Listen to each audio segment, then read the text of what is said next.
السلام عليكم ورحمة الله وبركاته. اللهم صل وسلم وبارك على سيدنا محمد وعلى آله وصحبه وسلم. احنا النهاردة هنعمل بسكويت النشادر، بسكويت الفلاحين بمعنى الأصح، لأن في بسكويت بيبقى بسكويت زبدة كده. يعني احنا مولفين على البسكويت اللي هو المنفوخ ده. طريقته سهلة جدا وجميلة، حتى بيبقى هشش خالص من جوه. ودي المكنة طبعا بتاعت زمان، احنا ما بنعملش بالكيس الحلواني. شايفين ما شاء الله كل الكمية دي؟ ما شاء الله، ولا حول ولا قوة إلا بالله. المطرة بتمطر. آه طبعا احنا بنسجل الفيديو. المقادير معايا كيلو ونص. تعالوا بقى نشوفوا المقادير. معايا كيلو ونص سكر. البطرمان ده كيلو وربع. بطرمان السمنة كيلو وربع.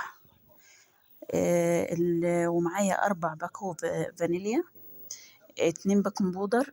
النشادر بمعنى الأصح انت هتروح عند البقال قولوا له أنا عايزة خميرة 50 بيضة، هو هيديها لك. وده عصير برتقال، وده الدقيق 5 كيلو دقيق، يعني 5 كيلو دقيق. أنا هسيب لكم المقادير في صندوق الوصف.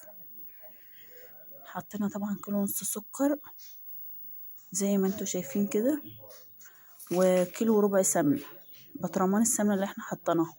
هنبتدي بقى نضرب بالمضرب، مضرب البيض. ولو عايزة تضربي بإيدك اضربي، بس أنا عندي طبعا المضرب موجود فبضرب بالمضرب. هفضل أضرب كده لحد ما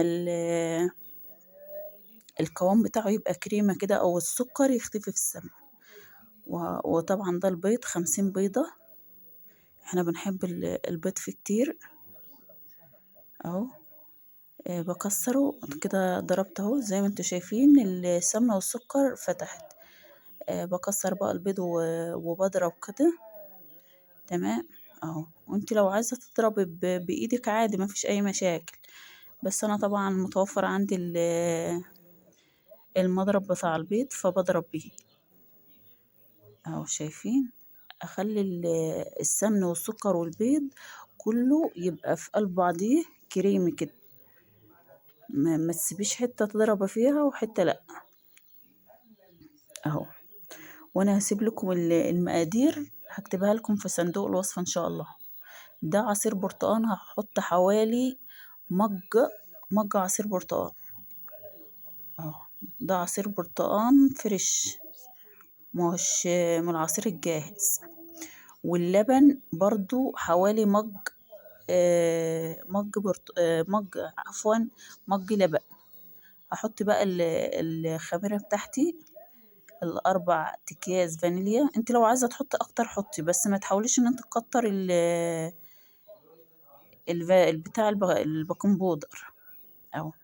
هو اللبن اهو كنت غلياه، فطبعا انت لما يكون غلياه ما تحطوش مغلي عشان ما اهو. كده ضربنا كل حاجة. هنحط بقى الخميرة بتاعتنا ونحط النشادر، بس حاولي ما تحطيش النشادر كلها، تسيبي حوالي يجي معلقة أو معلقتين من النشادر، لأن النشادر الكتيرة في البسكويت بتخليه يفتح منك اهو. وطبعا يكون محللين 5 كيلو دقيق. كل ما تحلل الدقيق بيدي هشاشة جدا، سواء للكيكة أو للبسكويت اهو. هتحط بقى كده الدقيق تدريجيا. اللهم صل وسلم وبارك على سيدنا محمد. حتى اليوم ما شاء الله عليه المطره بتمطر اهي، يوم جميل اهو. نبتدي بقى نقلب من فوق لتحت كده، بس طبعا هتحط الدقيق تدريجيا، ما تحطيش ال5 كيلو مرة واحدة. على يعني في دقيق بيحب بيبقى زيادة، وفي دقيق لا. ايه اهو كده عجلنا اهوت الدقيق ما شاء الله عليه. العجين بتاع البسكويت شايفين؟ ولا ملزق ولا اي حاجة اهو شايفين انا بوريها لكم ازاي، والسمنة فيه مظبوطة، الله اكبر عليه. بألف هنا وشفا. اهو هنبتدي بقى كده حطينا بقى الصواني بتاعتنا. وانا ما عنديش طبعا الفرشة اللي هي بندهن بها الصواني، ده زيت ابيض. بنحاول ان احنا نحط ندهن الصواني زيت.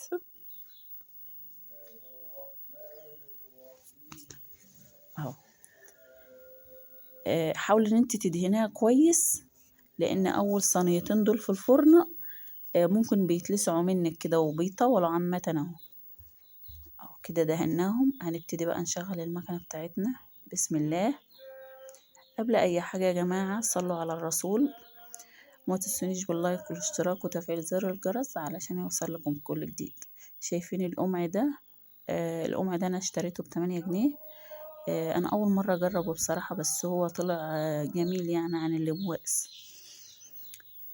اهو هو بلاستيك وفيه منه استانلس، بس الاستانلس بيتطبق، فانا وبرضو البلاستيك بيتكسر، بس حسب الاستعمال يعني.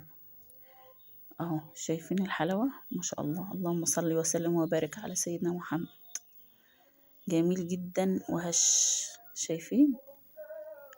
اهو شايفين، حتى شوفوا قلبه. اهو شايفين ما شاء الله الكمية، يعني ال50 بيضة عملت معانا كمية خرافة. وبرضو هسيب لكم في صندوق الوصف كمية ال20 بيضة.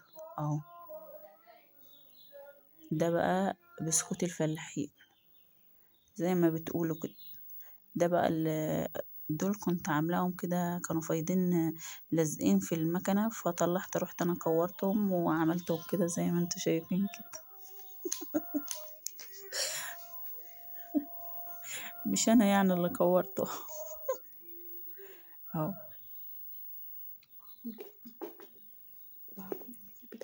لا. اهو شايفين ما شاء الله، شايفين الطراوة بتاعته، شايفين هشش ازاي ما شاء الله. اهو اهو بألف هنا وشفا. يا ريت يا جماعة اللي تجربوا الوصفة تقول لي هي طلعت معاها صح ولا غلط، بس لو هتمشي على المقادير دي بالظبط ان شاء الله هتطلع ناجحة يعني. بس مش كل الناس بصراحة بتحب البيض كتير في البسكوت، يعني مش كل الناس بتحب المقادير دي. في ناس بتبقى ممكن يعني تعمل كيلو دقيق عليها بيضتين، 2 بيض. اهو شايفين ما شاء الله، اللهم صل وسلم وبارك على سيدنا محمد.